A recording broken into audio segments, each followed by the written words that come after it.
LHAGAO thing in New Testament in EPTSAMT chu tu na ka hin holum de hin he ji detail lai lut masang wa chu language pau a function dan them khat he de we hin pau hi ama on language ama on grammar ama on rule nei so ke cho te ka khara friends a ko ting cha ko na sei phat la feminine na sei di cho ai wanga ting cho chu nu me ye ti na he lo cho just a language function dan cho chita bang chara chu Hebrew la Greek yang chu hi cho Hebrew la Greek a hi na to kha thelo spiritual things epithet ta saphe ne lo cho ai wang living entities na hi cho neuter gender ke koi cho te ka khara example la Holy Spirit, the Spirit of God ai lo wala the evil spirit na vantil LHAGAO ai lo wala ipiha pathin ai lo wala pathin LHAGAO thing ki to ho hi abon chi ke neuter gender ke koi cho Old Testament na hi na but aka ting la masculine ke koi yang ke cho hi ta bang chara chu New Testament na hi aki tong kha thelo spiritual thing ho hi neuter gender ke koi cho na ai wanga chu neuter gender ake koi wanga chu ake sei pa hi person ai poi mi hing ai poi ki thelo cho just a language function da nei bo na te ka khara John chapter 4 verse 24 Revelation God is spirit and those who worship him must worship him in spirit and truth ti cho hichilai pa pathina sei cho pa pathin chu LHAGAO e ti cho na LHAGAO ti ya chu pa pathina chu neuter a koi cho Greek ai na that means pa pathin chu non living hi taung hello pichla na just language a function dan hin aban ki da Hebrew chapter 1 verse 14 khune simala angels one tir hoang cho spirit e kiti cho spirit by definition cho Greek la Hebrew wa neuter hi cho chuti ding la one tir hoang cho bon ke non living thing hi taung hello pina a mi hing hi so ke cho hi chu hin language a function dan them khat he de hin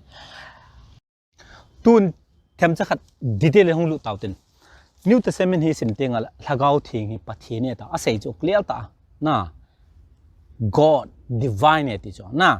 Acts chapter 5 verse 3 version but Peter said Ananias why has Satan filled your heart to lie to the Holy Spirit and to keep back a part of the price of the land you have not lied just to human being but to God eti cho so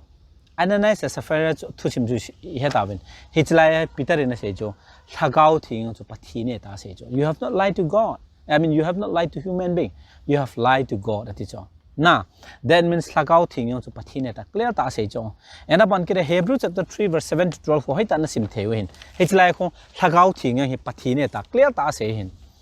Therefore, as the Holy Spirit says, now, today if you hear his voice, do not harden your heart. As your ancestors tested me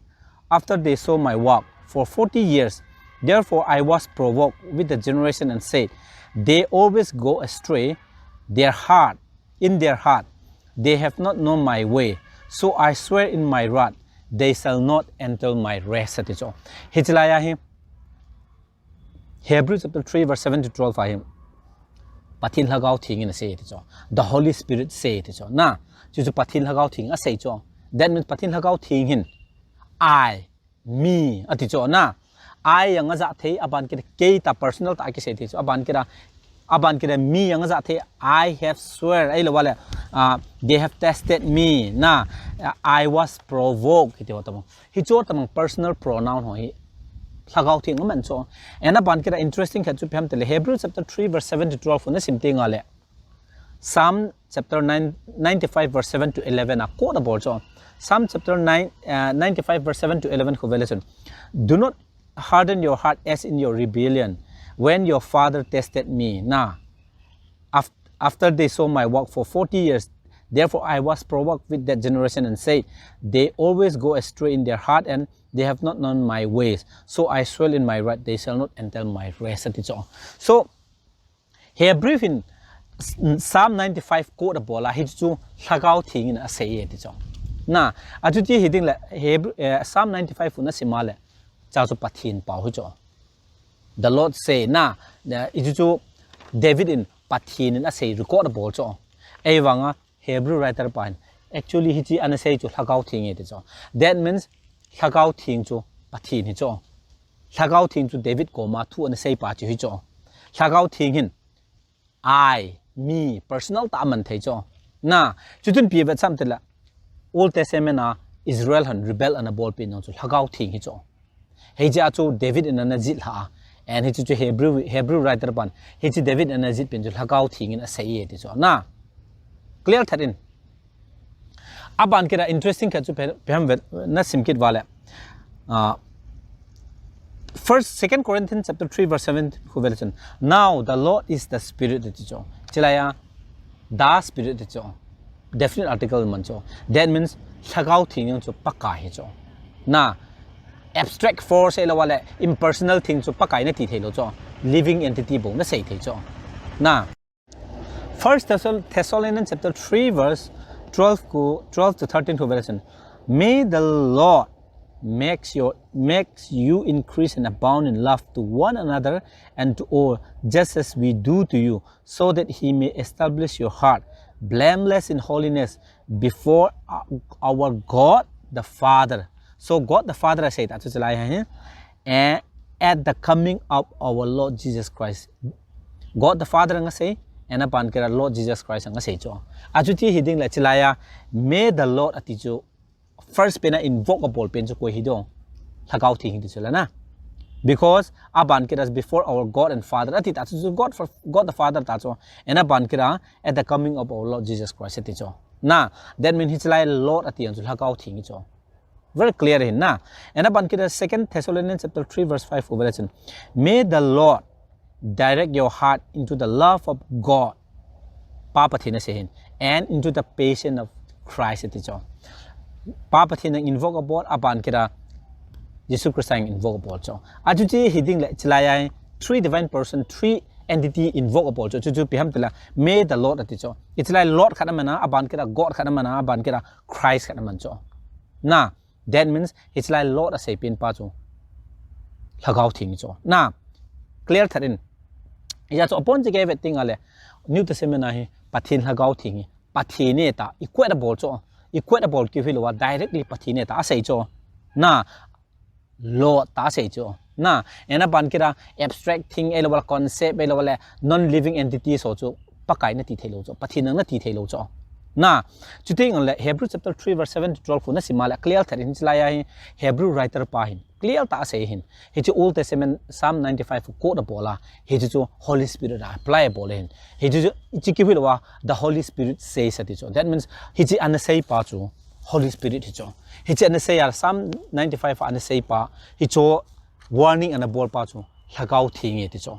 that means Old Testament ayang cho LHAGAO thing anom ta cho na chu hin aban kida divine cho pathine ta asei cho aban kida LHAGAO thing hi eternal ti cho ai ta jing ai ta ti cho hi chu peham tele Hebrew chapter 9 verse 14 hona simting ale who through the eternal spirit offer himself without spot to God ati cho Jesus Christ say cho Jesus Christ cho who through the eternal spirit ati cho hechlaya eternal spirit man chu koyong LHAGAO thing cho so pathin redemption bola he upon chika Father Son and Holy Spirit upon chika zao cho na Jesus Christ chun pathin LHAGAO thing man cha pa pathina intercede bo cho he cho say cho ena ban kira who through the eternal spirit ati cho he chi chlaya eternal spirit ati cho LHAGAO thing say cho that means LHAGAO thing cho eternal hi cho na ai ta jing ti nei cho aki pat do nang lo aki chai na lo ti nei yeng cho eternal means ena ban kira 1 Corinthians chapter 2 verse 11 khona thing LHAGAO thing cho thil se het ke cho na for what person knows a man's thought except the spirit of a man which is in him so also no one comprehend the thought of God except the spirit of God so pathin lungel pathin a nature zo si pathin agel elawala pathin character zo si he chu elawala pathin lungel he thei chu mihim kium lo cho koi machan accredited angels elawala koi machan pathin alungel ke hello cho but pathin LHAGAO thing in a head so that means pathin so all knowing a healing le that means all knowing heading pin pa to pathin mama hi ngai cho chujun psm til chujun p vet sam tila LHAGAO thing in pathin LHAGAO thing in pathin gel zo si cho a head so that means LHAGAO thing so omniscience cho pathin lagau thing nang chu Holy Spirit nang chu omniscient se ta sei cho na aban kira Psalm 139 verse 78 khobela chun pathin lagau thing chu munjo se aume ti cho na where can I go from your spirit ati cho your spirit ati cho where can I go from you ti lo cho your spirit ati cho it's someone other than God the Father na pa pathin lo cho aban kira where can I go from your spirit where can I flee from your presence if I go up to the heaven you are there ati cho if I make my bed in deep you are there ati cho na aban kira verse 8 to verse 9 khobela chun pathin lagau thing munjo sa me ti cho that means pathin lagau thing cho omnipresent tin hai cho clear that in na chuting la pathin lagau thing person he mi hi nge ti cho self aware intellect level self awareness ani cho amala man ke hi lagau thing ke ti aki he cho Jesus Christ cha pa yang jun ke hi cha pa ke ti aki he cho aban kira pa pathin jun ke hi pathin pa pathin ke ti cho aki he cho pa pathin to cha pa pathin to lagau thing ama self existent ha he ke hi pa kahin ke hi cha kahin ke hi lagau thing ke ti self aware ani so that means distinct identity hi cho distinct person hi cho mihing chum hi cho na hi chita pangsa chu New Testament jang asai cho te ka khara Acts chapter 13 verse 2 khobela chan the Holy Spirit say set Barnabas and Paul for me for the work which I have called them ati cho chila ya hi lagau thing chun for me personal pronoun man the cho na Greek a chu moi ki ti cho for me na that means a hing the cho mi hing hi cho ai ti a cho pau the cho ena ban ki ke ya ding a ti cho na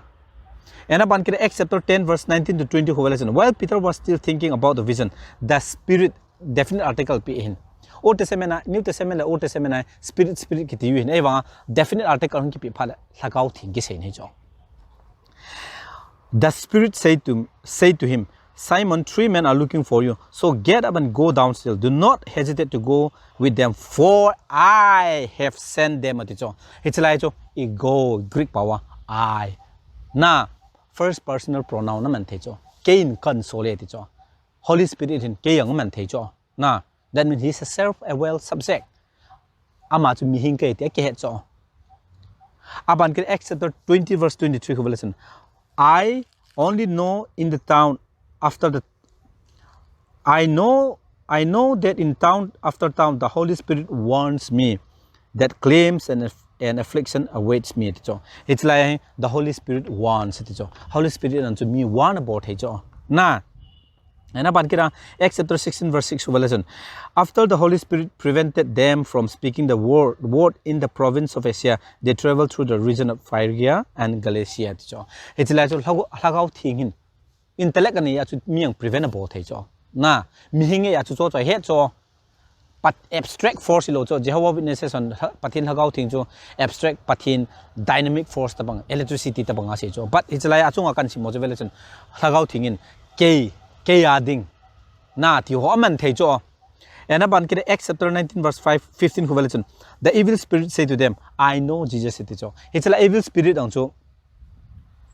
Jesus Christ cho kahe de cho ai ti cho ego aman cho chuti do kha cho evil spirit lagau phalo chu mi hing hi ong living entity chula na ai ti cho I man the cho that means lagau thing chu living entity cho person chu mi hing hi cho ai ti cho I me ai lo I have called him ti ho sai the cho na hi cho chun pia va sam te lagau thing yang hi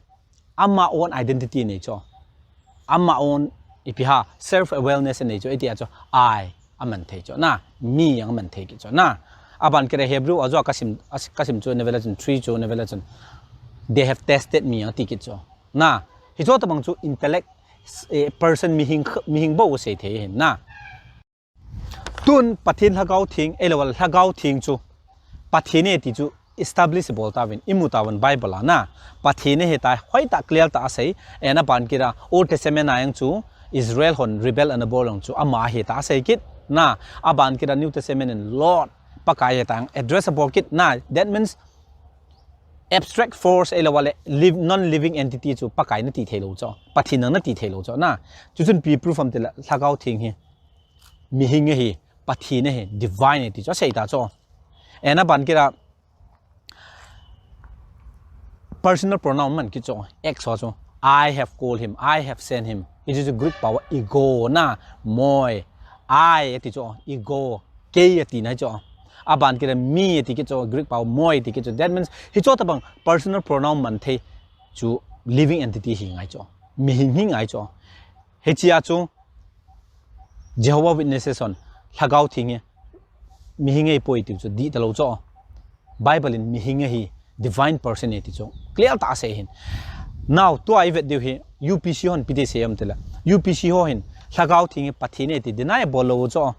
but amon deniable pe no chu phem tela LHAGAO thing he pa pathin chapa to LHAGAO thing thakhat e tu cho UPC concept ba cho UPC on deniable pe no he LHAGAO thing distinct person he mi hing chu me ti he deniable lo cho but Bible in Trinitarian hin ke ta san chu phem tela LHAGAO thing chu pa pathin hi lo chapa hi lo cho distinct person mi hing chu me ta ki ta san cho hi ju Bible na se cho na John chapter 14 verse 26 we have then but the helper the Holy Spirit whom the Father will send in my name he will teach you all things and bring to your remembrance all that I have said to you. Hitlaya hai the Father will send in my name he will teach hitlaya hai personal demonstrative pronoun third person singular man cho masculine man cho na ikenos cho New Testament na hi ichi ikenos vel tam ta ke mang cho ikenos ke man tingal mi hing khat ke sei cho a living entity khat ke sei cho na azo ka sei ma banga Greek le Hebrew hi general language cho as a rule spirit being ela wala LHAGAO kiti ho hi upon ke neutral ke koi cho but he chu rule chu Jesus Christ break a bola asu ke a LHAGAO thing mi hing mo mong hi person mo mong hi ti proof thena dinga chu hi Greek language sang chu asu ke rule asu ke a masculine na pe cho hi man cho so that a disciple han nong o LHAGAO thing hi concept me poi mi hing mo mong hi ti het thena de wa chu pakai sun demonstrative pronoun na third person masculine na pe cho hi man cho na clear tharen as a rule to Greek language cho spirit ela wala devil ela wala evil spirit na setting neutral na man cho ai cho ta sa phe ne lo cho ela wala spiritual thing hi cho na LHAGAO thil ho cho LHAGAO thil ho hi ya cho neutral gender ki pe cho but hi rule cho Jesus Christ a su ke a LHAGAO thing mi hing mo mo eti proof thena dinga cho a hil chin thena dinga cho masculine man cho na ena ban kira John chapter 15 verse 26 when the helper comes whom I will send to you from the Father that is the spirit of truth who proceed from the Father he will testify about me ati cho he aman ki cho equinus na aban kira John chapter 16 verse 8 when he come he will convict the world concerning sin and righteousness and judgment concerning sin because they do not believe in me in regards to righteousness because I am going to the Father and you will no longer see me ati cho na aban kira verse 13 to when the spirit of truth come he aman ki cho he will guide you in all truth for he will not speak on his own authority virgin bang kharwachun he will not speak of himself ati cho reflection pronoun man cho heuton na Greek power but whatever he hears he will speak and he will declare to you the things that are to come aban kira verse 14 he will glorify me masculine man ki cho because it is from me that he will receive what he will make known to you ati cho UPC on pisa ki tam tela chalai oh chi hiam man wa chi mi cha proof poi piha pakai su chun apha sile amala ma ki se ne when the son of God son of man come he will do this kam tin say that means son of man so ama hi long same person long ti cho well di cho ai wanga it's like grammatical construction ho vela chun Jesus Christ ase cho he will teach you all things and bring to your remembrance all that I have said it cho ama chun kin ka sai ho cho an nan hil chin de ti cho na that means lagao thing chu mi hing cho ma se cho he will aban kira kin ati ki cho I am an ki cho contrastable cho Jesus Christ khat ve chang when the son of man come he will say these things what I have said ati lo cho na son of man chu thil chom khat ase ama cho achoma I lo but he will testify about me ti ho se lo cho but he chlai lagao thing chun chang man cho that means different person hi cho a construction to velaton he will teach you all things and bring you to remembrance all that I have said it cho that means lagao thing chu he mana ama lama chu I ta man cho contrastable cho and aban kita John chapter 15 verse 26 revelation I will send to you from the Father that is the Spirit of truth who proceeds from the Father he will testify about me ti cho ama chun ke chung chang an hil chin de ti cho na chu ji hiding la mi hing chom cho na ya chu Jesus Christ the son of man will come this and tina atina cho but e wang khat be chang the son of man will come and do this what I have said ti ho se lo cho na because son of man cho ma cho but lagao thing cho ama a hi lo ya cho lagao thing cho hi ma na ama la ma cho I e lo wala mi man cho contrast pa cho na umahin and aban kida Hitlaya John chapter 14 verse 26 revelation but the helper ti cho hitlaya Greek power paraclete kitin na ala UPC on piece ke tam tolo si Jesus Christ saying to First John chapter 2 verse 1 so my dear children I write this to you so that you will not sin but if anyone sin we have an advocate with the Father Jesus Christ the righteous one ti so si chilaya hi advocate ti hi paraclete hin that means lagao thing so Jesus Christ paraclete tin pakai su so chilaya John in paraclete ti that means same person ti so well ju hi di lo cho because John chapter 14 verse 16 to 11 and I will ask the Father and he will give you another helper ti cho it's like elo advocate ti cho Greek power paraclete cho